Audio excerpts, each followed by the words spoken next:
আসসালামু আলাইকুম। যে পদ্ধতিতে বাঁশ লাগালে শতভাগ বাঁশ হবে ইনশাআল্লাহ। আজকে এই কলম বান্ধার বয়স 15 দিন হতে চলল। 8 তারিখে সেপ্টেম্বর মাসে বান্ধা হয়েছে, আজকে অক্টোবরের 9 তারিখ। 15 দিন বয়স। এই 15 দিনই মাটি আর গোবর দিয়ে, অর্ধেক মাটি অর্ধেক গোবর দিয়ে পলিথিন দিয়ে বান্ধা হয়েছে। আর এর ভিতরে 2 দিন পানি দিয়ে হয়। ভিতরে অবশ্য শক্ত হয়ে গেছে, কিন্তু পানি দিয়ে আর না দিয়ে যাই এই ভিতরে এখন সব শিকড় গজে গেছে, যেহেতু 15 দিন বয়স হয়ে গেছে।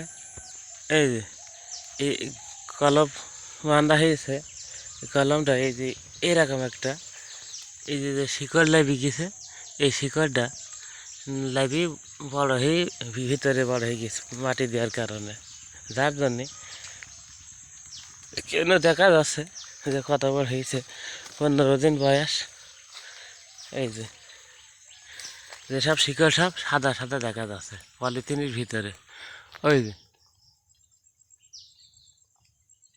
সব সাদা সাদা দেখা যাচ্ছে। এই যে সব সাদা সাদা দেখা যাচ্ছে নিশ্চিত। এইটি আর কিছুদিন পরে কাইটি লাগিয়ে দিলে শিকড়ে গেছে ইনশাল্লাহ শতভাগ বাঁশ পাওয়া যাবে। আর এই যে এখনকার আধুনিক পদ্ধতি আর আগের পদ্ধতি, যে বাঁশের গুঁড়া, এই বাঁশের গুঁড়া তুলে এসে কাদা করি শুকনো মাটি দিয়ে হাইটি পানি দিয়ে তুলি। বাঁশ লাগা 12 মাস, পানি দাও 1 মাস। তো ওইটা হচ্ছে আগের পদ্ধতি। আগের পদ্ধতিও ভালো, কিন্তু আগের পদ্ধতিতে আপনার খাটনি বেশি। আর এই পদ্ধতিতে বাঁশ লাগিয়ে এই 1 সপ্তাহ পানি দেওয়ার পরে আর না দিলে ইনশাল্লাহ আর কোনো অসুবিধা নেই, যেহেতু শিকড় হয়ে যায়। আর এই বড় বাঁশ তুলি এসে লাগালে বাঁশের শিকড় হয় না, আর এইভাবে নতুন শিকড় পাই যায়। আর একটা পদ্ধতি আছে, বাঁশের কুড়া হওয়ার সময় ওই পাশে মাটি কেটে ফাঁকা করে ওইটি আর একবার দেখানি হবে। যাই ইনশাল্লাহ এই পদ্ধতিতে এই বাঁশটা হয়ে গেলে সবাইকে দেখানি হবে যে কুঞ্চি থেকে বাঁশ কীভাবে করা হয়। আর এই যে এইসব বাঁশ কাটা লাগানো হয়েছে সনাতন পদ্ধতি, যে আগের পদ্ধতি।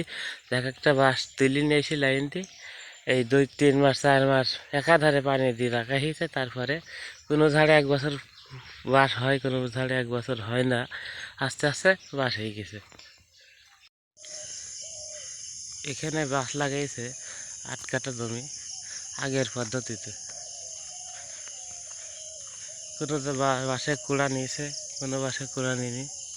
তবে এই বাঁশটা 1 বছর পরে আবার কুড়া নেবে।